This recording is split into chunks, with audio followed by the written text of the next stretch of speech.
Bismillahirrahmanirrahim. Assalamualaikum warahmatullahi wabarakatuh. Halo Sobat Bawaslu, salam awas. Jumpa lagi dengan saya. Pada video kali ini kita akan membahas tentang pengawasan pemutaran daftar pemilih penyelenggaraan pemilihan umum tahun 2024. Agenda pengawasan tahapan terdekat. Pengawasan, pencocokan, dan penelitian daftar pemilih. Itu dimulai 12 Februari tahun 2023 sampai dengan 14 Maret tahun 2023. Mulai dari daftar pemilih.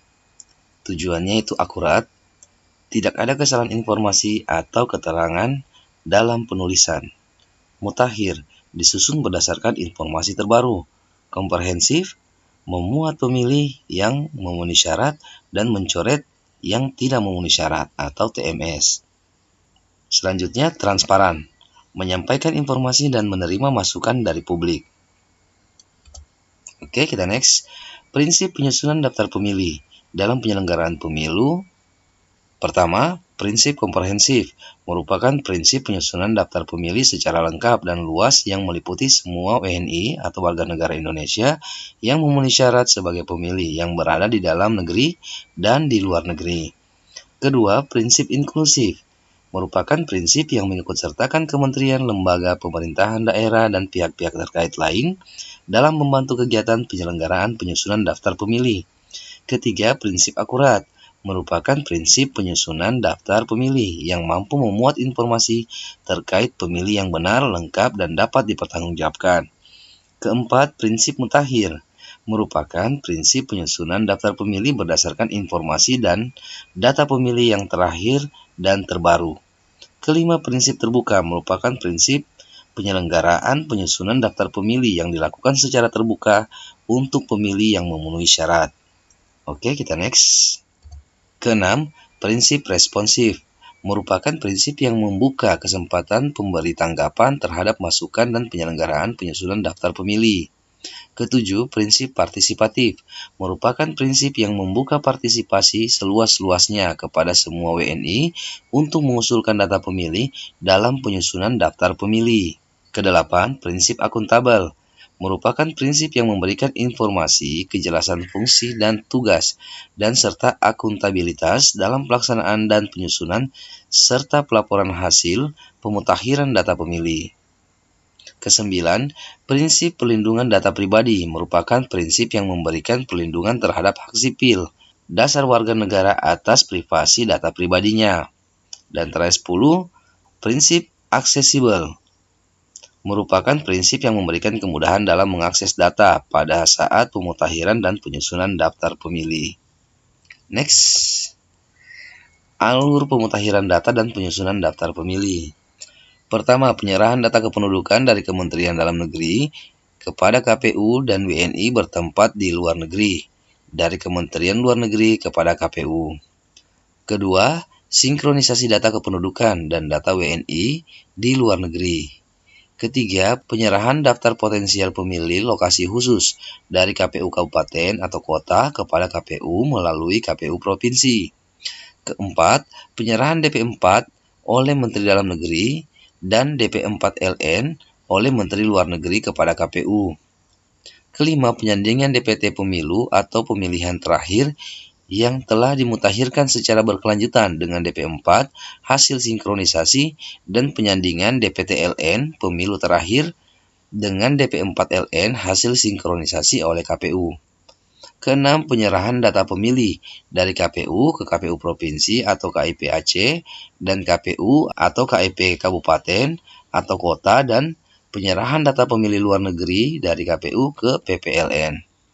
Ketujuh, penyusunan bahan pencocokan dan penelitian. Kedelapan, pencocokan dan penelitian. Kesembilan, penyusunan rekapitulasi dan penetapan DPS atau DPS-LN. Kesepuluh, pengumuman DPS atau DPS-LN dan masukan atau tanggapan masyarakat, pengawas, dan peserta pemilu. Ke-11, perbaikan DPS atau DPS-LN. Ke-12, pengumuman DPS-HP atau DPS-HP-LN dan masukan atau tanggapan masyarakat, pengawas, dan peserta pemilu. Ke-13, penyusunan rekapitulasi dan penetapan DPT atau DPT-LN. Ke-14 pengumuman DPT, 15 penyusunan dan rekapitulasi daftar pemilih tambahan. Jadi itu tadi alur pemutahiran data dan penyusunan daftar pemilih. Kita lanjut lagi. PKPU nomor 7 tahun 2022. Syarat pemilih. Pertama, WNI yang sudah genap berumur 17 tahun atau lebih, sudah kawin atau sudah pernah kawin. Kedua, tidak sedang dicabut hak pilihnya berdasarkan putusan pengadilan yang telah mempunyai kekuatan hukum yang tetap. Ketiga, berdomisili di wilayah Negara Kesatuan Republik Indonesia dibuktikan dengan KTPL. Keempat, berdomisili di luar negeri yang dibuktikan dengan KTPL, paspor, dan atau surat perjalanan laksana paspor. Kelima, dalam hal pemilih belum mempunyai KTPL sebagaimana dimaksud huruf C dan huruf D, dapat menggunakan kartu keluarga. Dan keenam, tidak sedang menjadi prajurit Tentara Nasional Indonesia atau anggota kepolisian negara Republik Indonesia. Next, timeline pengawasan. Ini adalah lampiran PKPU nomor 7 tahun 2022 tentang program dan jadwal kegiatan tahapan penyusunan daftar pemilih dalam penyelenggaraan pemilihan umum dan sistem informasi data pemilih. Pertama, penyusunan daftar pemilih dalam penyelenggaraan pemilu. Itu dimulai dari hari Jumat tanggal 14 Oktober tahun 2022 sampai dengan hari Rabu tanggal 21 Juni tahun 2023. Nah, dengan rincian, pertama, penyusunan daftar pemilih dimulai dari tanggal 14 Oktober tahun 2022 sampai dengan 7 Maret tahun 2023. Kemudian penyusunan DPS dimulai pada tanggal 8 Maret tahun 2023 sampai dengan 5 April tahun 2023. Penyusunan DPS HP dimulai dari tanggal 1 Mei tahun 2023 sampai 18 Juni tahun 2023. Dan penyusunan DPT dimulai tanggal 19 Juni tahun 2023 sampai dengan tanggal 21 Juni tahun 2023. Rekapitulasi dan pengumuman DPT dimulai pada tanggal 22 Juni tahun 2023 sampai dengan 14 Februari tahun 2024. Kemudian untuk pemilu presiden dan wakil presiden, putaran kedua, penyusunan daftar pemilih dimulai tanggal 22 Maret tahun 2024 sampai dengan 24 Maret tahun 2024. Kemudian penyusunan DPS-nya 25 Maret tahun 2024 sampai dengan 12 April tahun 2024. Kemudian penyusunan DPS HP tanggal 22 April tahun 2024 sampai dengan 23 April tahun 2024. Dan penyusunan DPT tanggal 24 April tahun 2024 sampai dengan 25 April tahun 2024. Dan terakhir rekapitulasi dan pengumuman DPT dimulai pada tanggal 24 April 2024 sampai dengan 25 April tahun 2024. Itulah tadi tentang program dan jadwal kegiatan tahapan penyusunan daftar pemilih. Kita lanjut lagi. Tugas Panwaslu Kelurahan atau Desa. Pertama, mengawasi proses, yaitu pencocokan dan penelitian data pemilih, rekapitulasi daftar pemilih, hasil pemutakhiran tingkat kelurahan atau desa, dan penyampaian hasil kepada PPK. Selanjutnya, pengumuman dan tanggapan masyarakat terhadap DPS, perbaikan DPS. Kemudian, rekapitulasi DPS, hasil perbaikan tingkat kelurahan atau desa, dan penyampaian hasil kepada PPK. Kedua, menyusun form pencegahan, form A pengawasan, dan mengisi AKP. Ketiga, melaporkan hasil pengawasan kepada Panwaslu Kecamatan. Next, fokus pengawasan pemutakhiran data pemilih. Pertama, pembentukan Pantarli. Kedua, pencocokan dan penelitian atau proses dan hasil. Ketiga, penyusunan DPS, pengumuman dan perbaikan DPS. Keempat, penyusunan DPT dan pengumuman. Kelima, penyusunan DPTB dan DPK. Keenam, penyusunan TPS lokasi khusus. Nah, itulah tadi bentuk atau fokus pengawasan kita pada pemutakhiran data pemilih. Nah, ini bentuk kerawanan pencocokan penelitian atau coklit.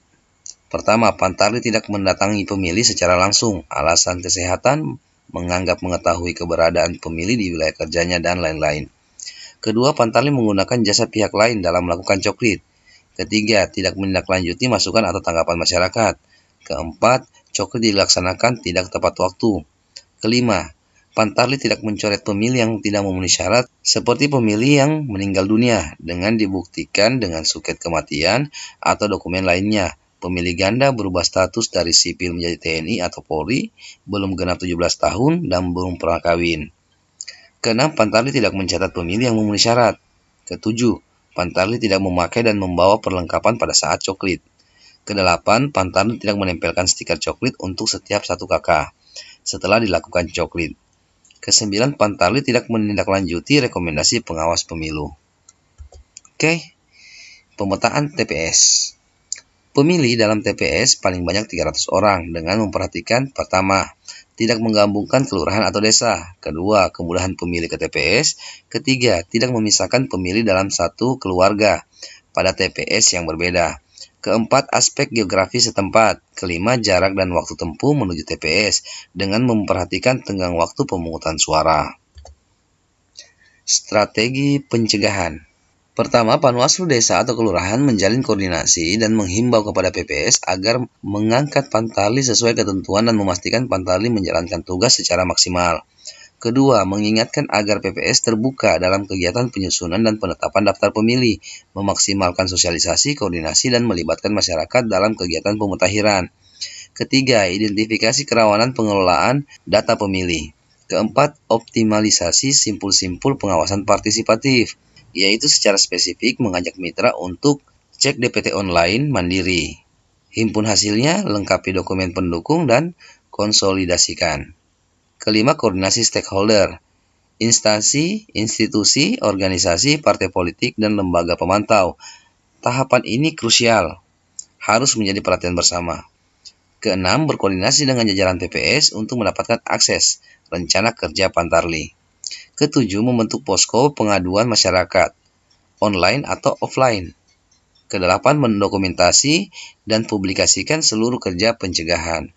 Kesembilan, konsultasi dengan Panwaslu kecamatan. Strategi pengawasan berikutnya yaitu tentukan fokus pengawasan. Kedua, membentuk posko pengaduan masyarakat. Ketiga, melakukan pengawasan melekat dan melakukan uji petik.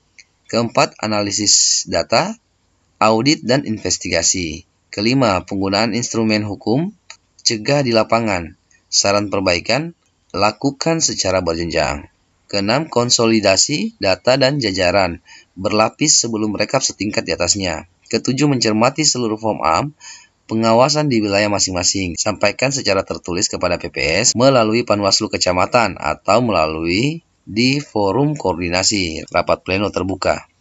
Kedelapan, mendokumentasi dan publikasikan seluruh kerja pengawasan. Kesembilan, konsultasi dengan Panwaslu kecamatan. Pengawasan proses coklit. Panwaslu kelurahan atau desa memastikan bahwa Pantarli pertama berkoordinasi dengan RT atau RW setempat, kedua melakukan coklit dari rumah ke rumah dan tidak boleh digantikan oleh orang lain. Kedua, mencocokkan daftar pemilih dalam form model A dengan KTPL. Keempat, mencatat pemilih yang telah memenuhi syarat tapi belum terdaftar, kemudian memperbaiki data pemilih.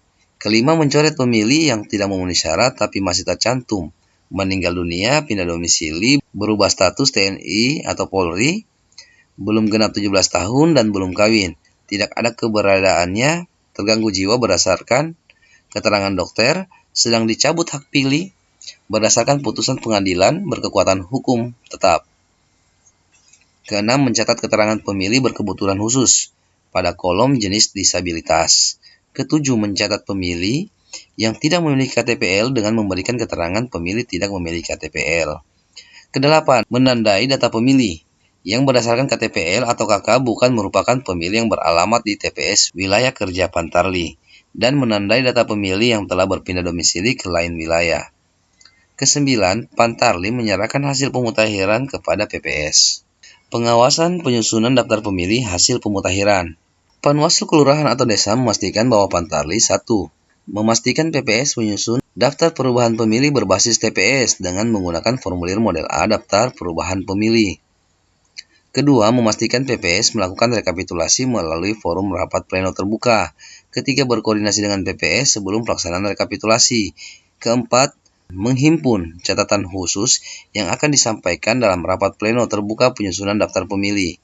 Kelima, menyampaikan saran masukan atau perbaikan kepada PPS dalam hal proses rekapitulasi tidak sesuai ketentuan, dokumentasikan.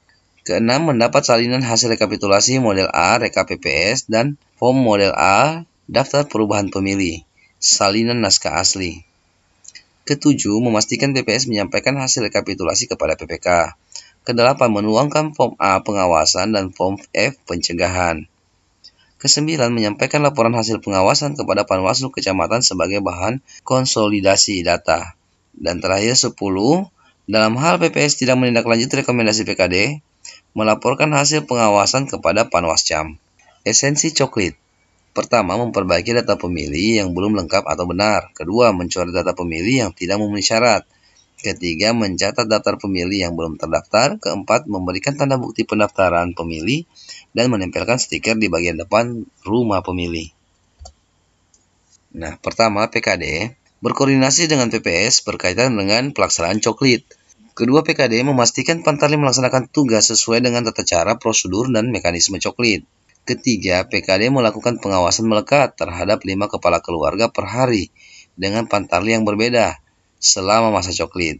Keempat, menuangkan hasil pengawasan ke dalam AKP, laporan hasil pengawasan, form A, dan form pencegahan, serta melaporkannya kepada Panwaslu Kecamatan.